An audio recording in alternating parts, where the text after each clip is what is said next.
Una nueva mayoría de oposición en la Asamblea Nacional y la aplicabilidad del mandato de la consulta popular en la Ley de Comunicación son los temas que trataremos con la asambleísta Cynthia Viteri. Doctora, buenos días, bienvenida a Contacto Directo. Buenos días y gracias por la invitación. A ver, las mayorías móviles son por definición a destajo, es decir, que puede haber una contraria al gobierno para elegir al delegado ante el Consejo Transitorio de la Judicatura, para maquillarlo con un delegado de la oposición, y otra gobernista para reformar la Ley Orgánica de la Función Legislativa. O viceversa, también lo contrario. Según su experiencia parlamentaria, ¿cuál es la situación actual? ¿Qué posibilidades existen de que esto ocurra? ¿Realmente qué está pasando con la mayoría? Mire, en política, don Alfredo, siempre ver para creer. Y aún viendo, yo no termino de creer. Así es que estas mayorías a las que usted hace referencia y a las que el presidente de la República también le dedicó un espacio este sábado, son hasta el momento y hasta donde yo he visto de acuerdo al tema. Nada es fijo, no se sabe cómo van a reaccionar, sobre todo después de la amenaza presidencial del sábado a 3 legisladores de revocarles el mandato por no hacer la voluntad del presidente. Y la elección que se va a dar el día de mañana martes, porque otra vez ya convocaron, para retomar el tema de Tania Arias, que es la ungida por el presidente de la República, impúdicamente, porque se supone que la Asamblea es autónoma, y el presidente de la República salió a exigir que se elija a la representante que la mayoría oficialista ha puesto sobre el tapete, y amenazar además con la muerte cruzada, por quinta vez que el presidente de la República amenaza con muerte cruzada. Bueno, ¿pero eso se lo creen o ya no se lo creen? Mire, don Alfredo, nosotros le hemos dicho cada vez que lo hace, que lo haga inmediatamente. Cuando uno quiere hacer algo, lo hace. No anda amenazando con que ahí viene el cuco para ver si así reaccionan los asambleístas de ellos. ¿Por qué no nos vamos a la muerte cruzada? Le queda menos de un año, o casi un año al presidente de la República para hacerlo. ¿Sabe por qué no nos vamos? Porque él irá a la Asamblea con menos legisladores de los que tiene ahora. Por eso solamente asusta. Dice, ahí viene el cuco a sus asambleístas, y hay algunos que todavía creen en cucos. Ahora, pero aquí hay otro problema de fondo, ¿no?, que es sobre la Ley Orgánica de la Función Legislativa. Según el inciso segundo del artículo 63 de esa ley, sus reformas aprobadas por la Asamblea no pasan por el veto presidencial, y eso en efecto ya ocurrió una vez. Pero resulta que según la Constitución, en el capítulo del procedimiento legislativo del artículo 132 al 140, eso no existe. Ni tampoco en el artículo 147, numeral 12, que establece la sanción presidencial para que los proyectos de ley se promulguen en el registro oficial. Entonces estaríamos ante otra inconstitucionalidad que fue apadrinada en su momento por el gobierno y que ahora le golpea en los dientes. O sea, ¿cuál es la situación? Porque eso realmente... Bueno, realmente es tal como usted lo describe, ¿no? La Ley Orgánica de la Función Legislativa hasta el momento ha ido a manos del presidente cada reforma que se hace. Sencillamente se la hace, dependiendo de los votos que hay en la Asamblea, se la aprueba y adelante. El presidente se refirió a esto como un mecanismo disque de chantaje para obtener votos, porque se habían creado no sé cuántas comisiones más. Y que eso le costaba al erario nacional no sé cuántos millones. Pero él no dice cuántos millones le cuestan sus ministerios año a año al erario nacional, aproximadamente más de 100 millones según datos de prensa, pues. Eso no dice. Mire, bueno, pero ya vamos a ver eso exactamente lo que él dijo, pero respecto a esto de la inconstitucionalidad, o sea, este es otro caso de que acomodan la Constitución y las leyes a lo que les da la gana, porque eso realmente no está previsto, de que esa ley... Y se aprobará la ley si es que existen los votos de esa manera y empezará a regir de esa manera, salvo que el presidente se le ocurra ahora cambiar las reglas del juego cuando no le conviene. Ahora, vamos al proyecto, este proyecto de reformas que fue aprobado en la Comisión de Justicia y Estructura del Estado, que preside María Paula Romo y en la que el gobierno perdió la mayoría. El presidente, hago este antecedente para que vean el contenido de la reforma y lo que dijo el presidente justamente sobre lo que persigue la reforma.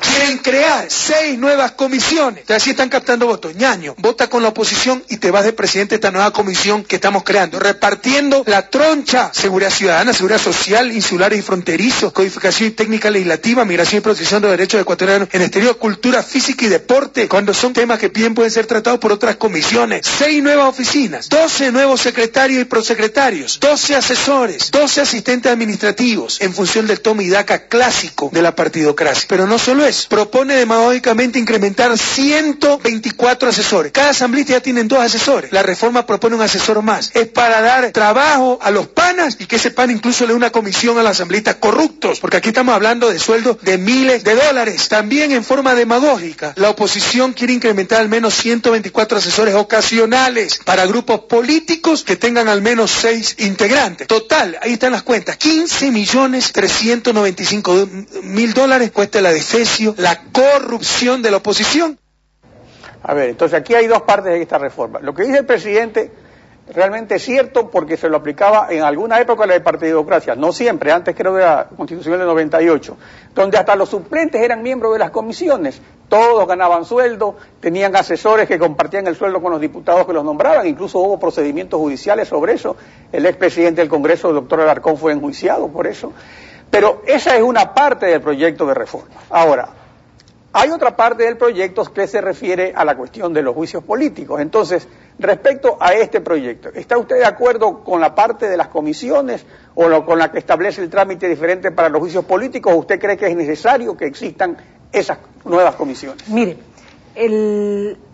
la parte medular de la ley orgánica que a nosotros nos interesa como Madera de Guerrero es la parte que está enfocada a la fiscalización, para que no se quede cada proceso de corrupción o cada funcionario acusado de un acto de corrupción de este gobierno, todo encerradito en la comisión de archivo de la Asamblea, que es la comisión de fiscalización. Ahora este proyecto, eso es lo que nos dice el presidente, obliga a todos esos casos a ir al Pleno, para que el país entero conozca que se compran bucetas en vez de ambulancias, que se tragan los cheques de las coimas dentro del Ministerio de Deportes y luego el presidente va a visitar al culpable a la cárcel, para ver cuántos son las coimas que ya denunció un representante de una cámara respecto de los contratitos dentro del Estado del 20%. Eso es lo que no quiere el presidente que se sepa, que llegue al Pleno. Eso es lo que nos interesa a nosotros. Ahora, ahí hay una aclaración, porque no es que va a ir directo al juicio, sino que en vez de que la comisión decida si hay o no juicio, va a decidirlo el Pleno. Pero ¿cómo lo va a decidir? Claro. Enseñando a la opinión pública cuáles son los argumentos por los cuales un ministro acusado de corrupción es llevado al Pleno. Pues no es que va directo a juicio político, se hace público y se decide entre los 124 legisladores, ya que la misma ley dice que el Pleno es el organismo de decisión. Y ahí mismo acusaba el presidente que esto había sido producto de que no hubo sesión el día viernes y que la boicoteamos y que por eso no se eligió al miembro del Consejo de la Judicatura. Le soplan mal al presidente. Quien suspendió esa sesión fue su presidente Cordero, no nosotros. Nosotros planteamos, la mayoría de ese día, un cambio del orden del día sin excluir el tema de la elección del miembro del Consejo Tripartito. Pero el presidente Cordero se asustó y salió corriendo. Él suspendió, él impidió, Alianza País impidió que se cumpliera con la voluntad popular de que la Asamblea tenía que elegir un miembro. Pero ojo, un miembro. La gente no votó para que se elija a Tania Arias como miembro del Consejo de la Judicatura, un miembro del Consejo de la Judicatura. ¿Por qué no continuó la sesión el presidente Cordero? Él es el responsable. Y ojo, pero están esperando a ver si recuperan la mayoría. Pero ahí el problema entonces no es culpa de la oposición, es culpa del país. ¿Y hasta qué punto es importante que haya un representante de la oposición si igual el gobierno tiene mayoría? Mire, nosotros no hablamos de un representante de la oposición, ni siquiera hemos dado nombres. ¿Qué es lo que se hizo? Decirle que sea la gente quien proponga los nombres a la Asamblea. Eso es lo que no le gusta al presidente. A él le gusta ponerlos a dedo. Que sea la gente quien diga, yo quiero que este jurista vaya entre estos ¿quién nombres? Es la gente? ¿Cómo sería el procedimiento? A través de un concurso.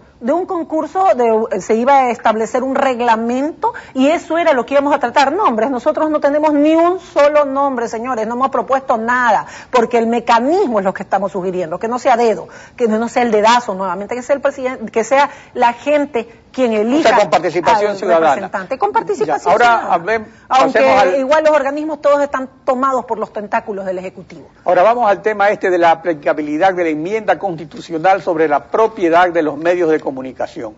Ahí también habría un problema jurídico de fondo que se ha presentado. ¿Cuál es el problema respecto a la terminología utilizada en el texto de la enmienda? El presidente de la República, en su voracidad por tomarse lo poco que queda de la prensa libre o quebrar a los medios que aún resisten, se cometió un desliz. Él, en vez de poner medios de comunicación, no podrán tener otras empresas que no sean relacionadas con los medios de comunicación, puso empresas de comunicación nacionales privadas. ¿Y qué es una empresa de comunicación, señor presidente? Las agencias de publicidad que tiene el señor Alvarado, esas son empresas de comunicación. Y ya ese artículo está vigente. Desde que esté vigente y mientras se cumplan los plazos que señala la transitoria, ni las empresas de publicidad, ni la telefonía, que son empresas de comunicación, esos son las novelerías de la revolución, que sin pensar escriben. Pero entonces, ¿cómo se va a aplicar? Es más, las empresas que dan servicio de Internet, dígame, ¿cómo regula usted las notas de Internet que salen de Coavisa, que también tiene su página, o del Universo, o del Hoy? ¿Cómo cataloga si esos son medios nacionales o no? Las redes sociales, cuyas empresas que se dan servicio de Internet lo hacen desde el Ecuador, autorizadas por el Ecuador, ¿cómo tampoco van a poder tener ningún otro negocio que no sea esto? Aquí entraron todos, porque en su voracidad cometieron el traspié de poner empresas de comunicación, y empresas de comunicación abren un abanico desde telefonía celular, empresas de publicidad, consultorías de comunicación, información por la red, inclusive hasta las redes sociales. O sea que la aplicación correcta de la enmienda constitucional sería no es solo medios, todas las empresas de comunicación del país. Empresas de comunicación, eso es lo que esa dice fue la voluntad popular. Eso ahora, fue lo pero que si se aprueba el proyecto de ley en ese sentido, el presidente siempre tiene pues su derecho a modificar la ley y a poner lo que quiera. Y a ir en contra de la voluntad popular, porque eso fue lo que votó la gente, ¿no? Ellos están metidos en un tremendo lío, que fue lo que les dije la semana pasada, un tremendo lío. Siempre hablan los medios, no señores, dice empresas de comunicación, y ese es un abanico bastante extenso, de carácter nacional. Según el oficialismo, carácter nacional tiene la prensa escrita que tiene el 1% de cobertura. O sea que el Metroquil es de carácter nacional, pues según esta disposición del oficialismo. Y el 25% a los medios televisivos. Usted tenga la certeza que lo único que busca el oficialismo y esta ley es quebrar a los pocos medios que quedan fuera de su alcance, fuera de sus uñas, para que no denuncien cosas, señor Pinargote, como que el presidente está pagando $5,000 para que atrapen a 10 delincuentes y a la par paga $4 millones a los abogados para que aflojen a 11,000. Y él mismo, a través de un indulto, aflojó a 2,000. Entonces, esas incoherencias que hace el Ejecutivo respecto de un tema tan delicado como es la seguridad ciudadana es lo que quiere que nadie diga. Recuerde usted que hace una semana estaba diciendo que lo de la delincuencia era un escándalo mediático, que era la prensa, mientras le destapaban a un policía, le alzaban el chaleco antibala y le desencajaban un tiro en pleno pecho. Asambleísta, le agradezco su participación en Contacto Directo, pues veremos qué va a resolver la Asamblea sobre este tema de las empresas. Gracias a ustedes por la invitación.